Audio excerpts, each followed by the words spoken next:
Hello दोस्तों, once again welcome to our channel NEET प्रिपाई। और इस वीडियो में हम पढ़ रहे हैं माइक्रोब्स इन सीवेज ट्रीटमेंट। ठीक है, तो चलिए स्टार्ट करते हैं। सबसे पहली बात ये है, क्या है ये सीवेज, क्या होता है जो हमारे घरों से गंदा यूज्ड वाटर जो निकलता है सीवेज नालियों के थ्रू, तो वो होता है सीवेज वाटर। देन अब इस सीवेज वाटर को कहाँ रिलीज़ किया जाता है? रिलीज़ तो इसको नदियों में किया जाता है। मोस्टली इंडिया में तो गंदा का गंदा पानी रिलीज़ कर दिया जाता है, लेकिन ऐसा होना नहीं चाहिए। होना क्या चाहिए कि इसके लिए पहले सीवेज ट्रीटमेंट प्लांट्स लगाए जाने चाहिए रिवर से पहले, ताकि इस सीवेज के वाटर को एकदम शुद्ध करके फिर उसके बाद में उसको डाला जा सके रिवर के अंदर, ताकि वो पॉल्यूशन कॉज ना करे। क्योंकि इसके अंदर बहुत ही 0.1% के करीब, जो आप इकोलॉजी में पढ़ोगे, बहुत कम इम्प्योरिटीज़ इसके अंदर होती हैं जो कि इस पानी को पीने से भी ख़राब कर देती हैं। ठीक है, सो उन इम्प्योरिटीज़ को अलग करना, that process occurs in sewage treatment plant. यहाँ पर जो प्रोसेस है वो एनसीईआरटी के अकॉर्डिंग 2 स्टेप्स में होती है। एक तो प्राइमरी ट्रीटमेंट, या फिर जिसको फिजिकल ट्रीटमेंट बोलते हैं। क्या है ये? प्राइमरी ट्रीटमेंट या फिजिकल ट्रीटमेंट इस सीवेज का। फिर बायोलॉजिकल ट्रीटमेंट या सेकेंडरी ट्रीटमेंट। ठीक है, अब सबसे पहली बात, प्राइमरी ट्रीटमेंट या फिजिकल ट्रीटमेंट, इसके अंदर क्या होता है? इसके अंदर सीधी सी बात है, यहाँ पर 3 स्टेप्स होती हैं। एक तो सेडिमेंटेशन, यानी पानी को बैठने दिया जाएगा। जो भी ये सीवेज का वाटर होगा, इसको एक टैंक में थोड़ी देर के लिए आराम, ठहर जा भाई ठहर जा, ऐसे रोका जाएगा।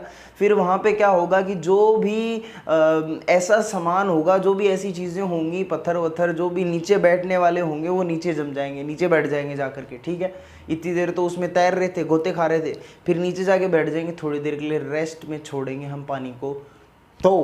तो वो नीचे बैठ गए, हम उनको अलग से रिमूव कर लेंगे। मान ले बड़ी बड़ी चीज़ें हैं बहुत, कोई यहाँ पर किसी ने उसमें बॉटल डाल रखी है, किसी में कुछ डाल रखा है, किसी में कुछ आ रहा है, बड़ी बड़ी चीज़ें, वो तो अलग हो जाएंगी। फिजिकल ट्रीटमेंट हो गया एक तरीके से। फिल्ट्रेशन कर लेंगे। फिल्ट्रेशन क्या? फिर उसको क्या किया जाता है, उसको कुछ मैश वायर्स होते हैं, उन वायर्स के थ्रू पास किया जाता है, जिससे वो जो ऐसा मैटर होता है ना, जो ऊपर रहने वाला, कुछ बड़ा, कुछ कंसिडरेबल साइज़ का, वो तो ऊपर रह जाता है, बाकी पानी अंदर चला जाता है। मतलब मोटा मोटा तो हम कर लेते हैं साफ। फिर उसके बाद में क्लोरीनेशन भी किया जाता है, क्लोरीन के साथ ट्रीटमेंट कराया जाता है। देन अब दूसरी प्रोसेस है बायोलॉजिकल ट्रीटमेंट। अब बायोलॉजिकल क्यों बोला गया? क्योंकि यहाँ पर microbes are involved, here microbes are involved in the process of the sewage treatment. Now ये फर्स्ट स्टेप जब हो जाती है ना, कौन सी फर्स्ट स्टेप सर? फर्स्ट, जहाँ पे प्राइमरी ट्रीटमेंट करते हैं हम, फिजिकल ट्रीटमेंट करते हैं। इसके बाद में इस स्टेप के बाद में ये हमारा क्या था? ये वो टैंक था जहाँ पर पानी को हमने ठहरने दिया था, जहाँ पे हमने सीवेज को ठहरने का मौका दिया था। यहाँ पर ये जो नीचे चीज़ें डिपॉजिट हो गई, these are primary sludge, these are known as primary sludge. ये क्या है? These are primary sludge, these are primary sludge. ये क्या है? Primary sludge. ये हमारे लिए वेस्ट है, इसको निकाल दिया हमने।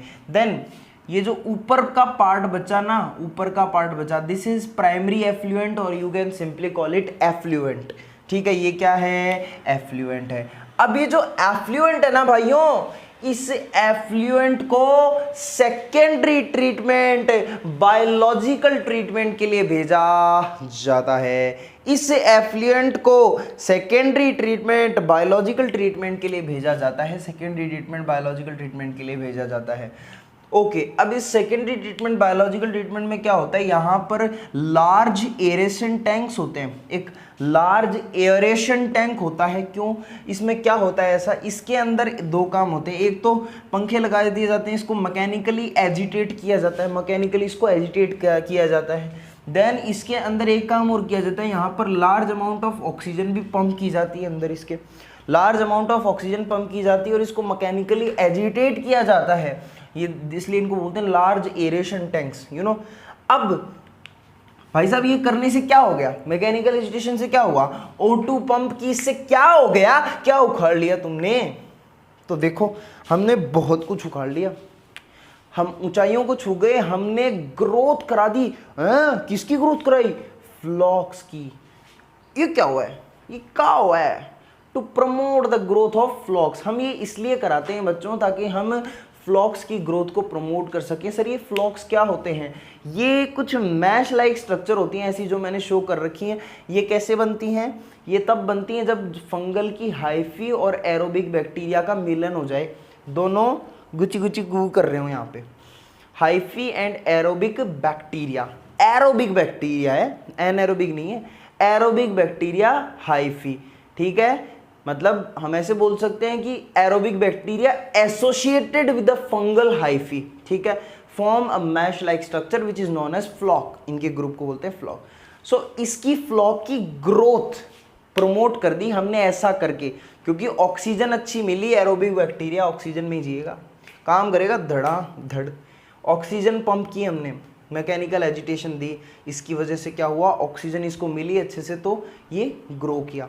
सर ग्रो करने से क्या हो गया? क्या उखाड़ लिया हमने? क्या काम है इसका जो इसको इतनी इंपॉर्टेंस दी जा रही है? सो देखो क्या काम है। ये फ्लॉक जो होते हैं ना, ये क्या करते हैं? ये हेल्प करते हैं, help in digestion, degradation of organic matter in water.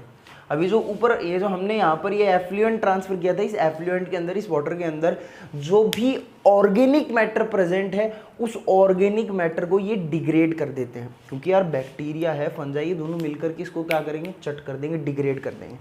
Yes और नो? या फिर इसको एक अच्छी टर्म में बोला जाता है कि इनको हमने ग्रो कराया क्योंकि हम जो ये वाटर है ना, इसकी बीओडी को डिक्रीज करना चाहते थे। ये बीओडी क्या है? ये बायोकेमिकल ऑक्सीजन डिमांड है। कई लोग बायोलॉजिकल ऑक्सीजन डिमांड भी बोलते हैं। बायोकेमिकल ऑक्सीजन डिमांड है, हमने इसको कम करवा दिया। कैसे कम करवाया? अरे यार ये अंदर एरोबिक बैक्टीरिया हाइफी हैं, ठीक है, ये फंगल हाइफी हैं। ये क्या कर रहे हैं? इस पानी के अंदर जो ऑर्गेनिक मैटर प्रेजेंट है उसका सेवन कर रहे हैं, ठीक है। अब उसका सेवन करेंगे, फिर रेस्पिरेशन करेंगे, उसके लिए उनको ऑक्सीजन की जरूरत पड़ेगी। ऑक्सीजन कहाँ से आएगी? बाहर से आएगी। अब जैसे जैसे यहाँ पर ये जो ऑर्गेनिक मैटर जैसे जैसे खत्म होता जाएगा, मतलब ये जैसे जैसे ये बैक्टीरिया, एरोबिक बैक्टीरिया, ये फ्लॉक ग्रो होता जाएगा, वैसे वैसे यहाँ पर ऑर्गेनिक मैटर कम होता जाएगा, क्योंकि ज़्यादा नंबर बढ़ रहा है फ्लॉक्स का, तो वो चट कर देंगे साथ में जल्दी मिल करके। अब जल्दी मिल करके इनका ग्रोथ हो गया, चट कर दिया इन्होंने, तो क्या हुआ? बायोकेमिकल ऑक्सीजन डिमांड कम हो गई। मतलब ये जो सिस्टम है, अब इसको बाहर से ऑक्सीजन लेने की जरूरत नहीं है, क्योंकि अब ये एरोबिक बैक्टीरिया को हमने खुद ऑक्सीजन दी कि ले भैया ले, और नंबर में इंक्रीज कर, और फिर उसके बाद में पूरे ऑर्गेनिक मैटर को खा जा, ताकि बायोकेमिकल ऑक्सीजन डिमांड कम हो जाए, ताकि तेरे को बाहर से ऑक्सीजन नहीं लेनी पड़े। What is biochemical oxygen demand? अगर बुक के लैंग्वेज में बात करें तो it is amount of oxygen, it is amount of oxygen required, it is amount of oxygen required to completely oxidize organic matter present in 1 liter of polluted water, 1 liter of polluted water. So अगर आपको लिखना होगा कि biochemical oxygen demand क्या होती है, किसी को बताना हो तो उसके मुंह पे दे मारना ये डेफिनेशन कि it is amount of oxygen required to completely oxidize organic matter present in 1 liter of polluted water. Now BOD decrease हो गई, अब क्या करें सर? अब क्या करें इसका? इस वाटर की, इस एफ्लुएंट की बीओडी डिक्रीज हो गई, अब क्या किया जाएगा?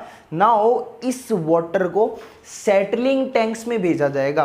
व्हेन बीओडी सिग्निफिकेंटली रिड्यूस, कुछ डिक्रीज हो जाए अच्छे से, then this water is transferred to settling tank. अब इसको सेटलिंग टैंक में भेजा जाएगा। नाम से समझ में आ रहा है? हाँ वही है। देखो ये मैंने यहाँ बनाया, ये सेटलिंग टैंक है। इस सेटलिंग टैंक में क्या होगा? यहाँ पर सेटलिंग होगी, थोड़ी देर के लिए इसको रखा जाएगा। तो यहाँ पर नीचे की तरफ जो ये चीज़ें, नीचे की तरफ ये जो डिपॉजिट हो जाएगा, इसको बोलते हैं एक्टिवेटेड स्लज। जैसे वहाँ पर प्राइमरी स्लज बोला था, वैसे यहाँ पर क्या बोलते हैं? हम एक्टिवेटेड स्लज बोलते हैं। समझ में आ रहा है? यहाँ पर क्या बोलते हैं? एक्टिवेटेड स्लज बोलते हैं। और एक बात बताऊँ, ये जो एक्टिवेटेड स्लज है ना, इसमें क्या होगा? क्या होगा इसमें? मेनली ये फ्लॉक्स होंगे। ये जो फ्लॉक्स है ना, ये होंगे इस एक्टिवेटेड स्लज में, क्योंकि अब पानी के अंदर भारी चीज़ें तो यही है अब जो बोझ बन रहे हैं, क्योंकि इनसे ऑर्गेनिक मैटर को सफाचट करवाना था, वो काम खत्म। तो अब ये नीचे जाके डिपॉजिट हो गए, एक्टिवेटेड स्लज इन्होंने बना लिया। अब मेनली इस स्लज के अंदर क्या प्रेजेंट है? फ्लॉक्स प्रेजेंट है। मैं यहाँ पे लिखना भूल गया। मेनली इस स्लज के अंदर क्या प्रेजेंट है? फ्लॉक्स प्रेजेंट है, ठीक है। देन एक्टिवेटेड स्लज का कुछ पार्ट, सुनना ध्यान से, इस एक्टिवेटेड स्लज का कुछ पार्ट, सम पार्ट, इसका सम अमाउंट हम क्या करेंगे, हम वापस इन लार्ज एरेशन टैंक्स में डाल देंगे, वापस इन लार्ज एरेशन टैंक्स में डाल देंगे। बोले क्यों? क्योंकि लार्ज एरेशन टैंक्स के अंदर इनकी ज़रूरत है। ठीक है, प्रोसेस ऐसे तो है नहीं यहाँ पे हो गया तो रुक गई, पीछे चलती आ रही है, साइक्लिक प्रोसेस है, और पानी आ रहा है और पानी आ रहा है। तो यहाँ पर क्या है, ज़रूरत है, तो बार बार हम अपनी तरफ से नहीं डालेंगे। हम क्या करेंगे कि यहाँ पर जो ये मल्टीप्लाई हुए हैं इनमें से कुछ पकड़ के वापस डाल देंगे, इनमें से कुछ पकड़ के वापस डाल देंगे। सेम केस जैसे हम रोज़ के रोज़ अगर दूध से दही जमाते हैं तो उससे उस दौरान दही जमाने के लिए हम पहले दूध के अंदर जो इनोक्यूलम डालते हैं, जावन डालते हैं दही का, वो क्या दही हम रोज़ रोज़ कहीं और से लेके आते हैं क्या? वो जो ही अगले दिन का बचा हुआ होता है, पिछले दिन का, वो यूज़ कर लेते हैं उसके अंदर। सो लाइक दैट कि इस एक्टिवेटेड स्लज में से कुछ अमाउंट एज इनोक्यूलम हम एरेशन टैंक्स में डाल देते क्योंकि यहाँ इनकी ज़रूरत है। ठीक है, नाउ ये काम हो गया, मतलब एक्टिवेटेड स्लज स्लर गया। अब ये ऊपर क्या है सर, ऊपर पानी बचेगा जो ऑलमोस्ट कैसा होगा, शुद्ध होगा, ऑलमोस्ट शुद्ध होगा। अब ये जो पानी है ना, इसकी एक विशेषता है। क्या विशेषता है? इतना शुद्ध तो हो नहीं सकता ये, क्योंकि हमने इतना तिगड़म भी नहीं लगाया, हमने तो कैंट आरओ नहीं लगाया है, हेमा मालिनी जी तो संतुष्ट हुई नहीं, तो ये शुद्ध कैसे हो सकता है? पानी तो कैंट का ही शुद्ध होता है। देखो अब ये जो पानी है ना, ये रिच है NO3 नेगेटिव और PO3 नेगेटिव, नाइट्रेट और फॉस्फेट आयंस में रिच है ये। अब इसमें ये आयंस प्रेजेंट है बहुत सारे। तो अब क्या किया जाए, इसलिए क्या किया जाता है, इसको डायरेक्टली वाटर बॉडीज में ना डाल करके हम क्या करते हैं, इसमें डीनाइट्रीफाइंग बैक्टीरिया, ध्यान से देखना, आपको छोटा लिखा हुआ दिख रहा होगा, जगह नहीं थी, डीनाइट्रीफाइंग बैक्टीरिया डालते हैं। ये क्या करता है, इस NO3 को मतलब हार्मलेस नाइट्रोजन गैस में कन्वर्ट करके निकाल देता है यहाँ से, और phosphate solubilising bacteria PO4 negative को गायब कर देता है। Phosphate solubilising bacteria and denitrifying bacteria. उसके बाद में हमारे पास ऑलमोस्ट शुद्ध पानी आता है, जिसको हम क्या कर देते हैं, विसर्जित करते हैं। लो भाई जाओ रिवर में। अब ऐसा होना चाहिए, लेकिन ऐसा होता तो है नहीं। अच्छा सर एक बात नहीं बताई आपने, एक्टिवेटेड स्लज, इसका कुछ पार्ट डाला तो कुछ पार्ट कहाँ गया बाकी का?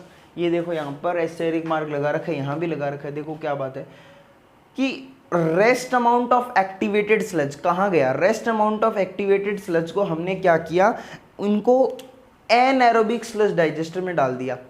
इसी प्रोसेस के अंदर आगे हम क्या करते हैं, एनएरोबिक स्लज डाइजेस्टर्स का यूज करते हैं। एनएरोबिक स्लज डाइजेस्टर जैसे कि बायोगैस प्लांट में यूज किया जाता है, सेम उसी तरीके से, तो उनके अंदर डाल दिया जाता है, जहां पर हीट्रोट्रॉफिक एनएरोबिक बैक्टीरिया इस स्लज के ऊपर, इस एक्टिवेटेड स्लज के ऊपर हमला करके बायोगैस का फॉर्मेशन कर लेते हैं, बायोगैस का फॉर्मेशन कर लेते हैं, जिसको हम एज ए फ्यूल काम में ले लेते हैं। समझदार है ना हम, इसलिए अब क्या है कि भारतीय सरकार, हमारी भारतीय सरकार ने गंगा एक्शन प्लान और यमुना एक्शन प्लान नाम से ये दो प्रोग्राम कब के लॉन्च किए हुए हैं, NCERT से देखना, थोड़ी थोड़ी इंपॉर्टेंट ही है ये। तो ये कब से लॉन्च किए हुए हैं कि भाई ऐसे बहुत सारे ये सीवेज ट्रीटमेंट प्लांट हर नदियों के पास बनने चाहिए, ताकि मतलब गंगा रिवर है, यमुना रिवर है, इनको पॉल्यूशन से बचाया जा सके।